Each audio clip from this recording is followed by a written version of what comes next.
Madam Speaker, ladies and gentlemen, a specter haunts the future, and that specter is the ghost of the past.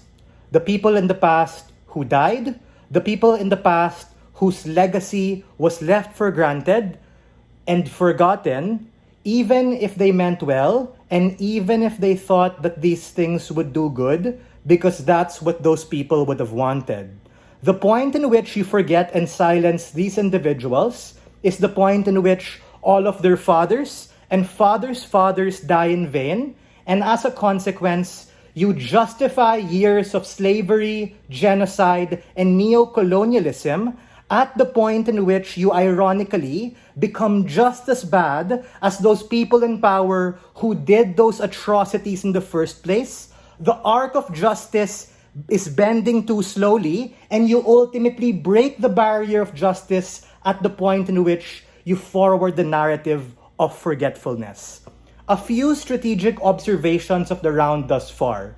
Number one, we think that all teams jump into their impacts and try to champion this idea of discourse. And I don't think that discourse can be something that side proposition can champion simply because they're the ones who are controlling that particular narrative. Meaning, the discourse that they have is largely dictated by the very people and resistance who are trying to move on and forget because these things were so sad and painful. I understand how that can particularly be a noble intention because you want to move forward, but we think the seed that is planted in resistance, the seed that is planted to actually give you the courage to be able to wake up and fight tomorrow in order to liberate your people from oppressive regimes, comes at the consequence of anger, sadness, and regret.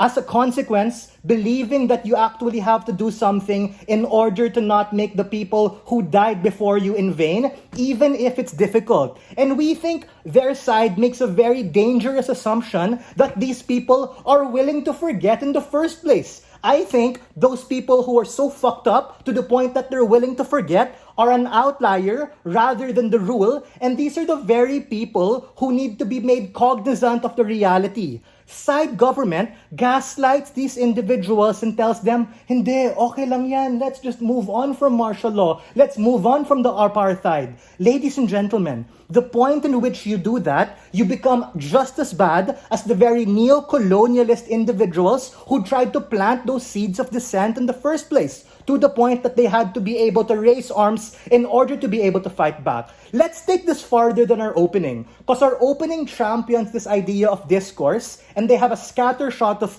perspectives. The simple path to victory of our side is going to be threefold.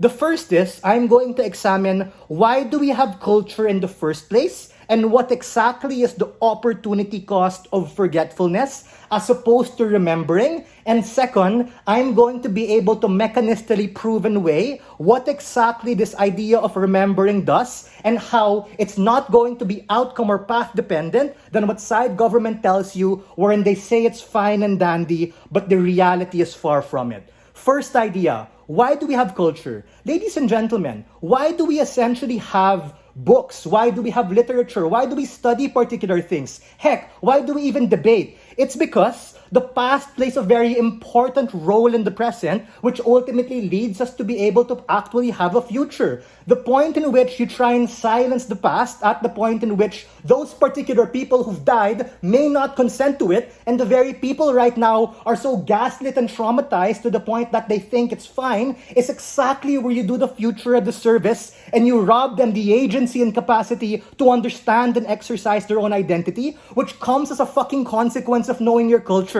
And that comes as a virtue of being able to know the beautiful, the bad, the ugly, the full range of these particular things. Heck, that's exactly why we have imperial war museums. That's exactly why we preserve a lot of these things that actually hold into accountable the worst things that have happened in human history in terms of being able to not forget and forward a narrative of historical revisionism, which is likely to happen on their side of the house, when you leave these things in the power of those people who are mature enough to be able to move on. These people who are so logical to the point that they're willing to forget. But majority of people, especially those friends, families, and aggrieved who've lost their loved ones, do not consent to this particular thing, and you rob them the ability which actually infringes on their identity, which as a consequence becomes an affront of nationalism, ladies and gentlemen, which we don't think has any particular trade-off. I'll take a POI, whoever has one. I think someone's raising one. Go for it.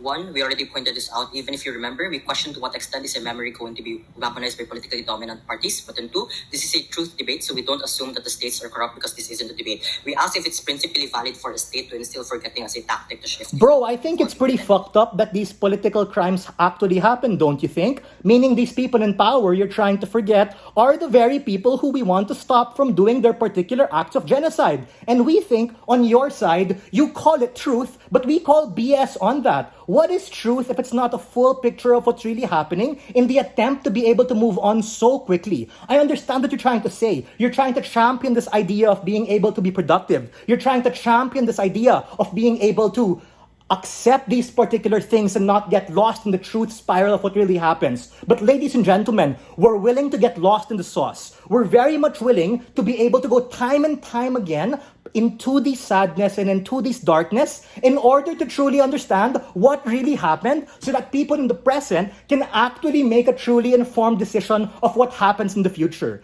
We're very much willing to trade off that this might be slower. We're very much willing to trade off that people won't like it. But ladies and gentlemen, that is the point of culture and history that we learn in order to pave the way towards the future at the point in which we're able to make an informed decision.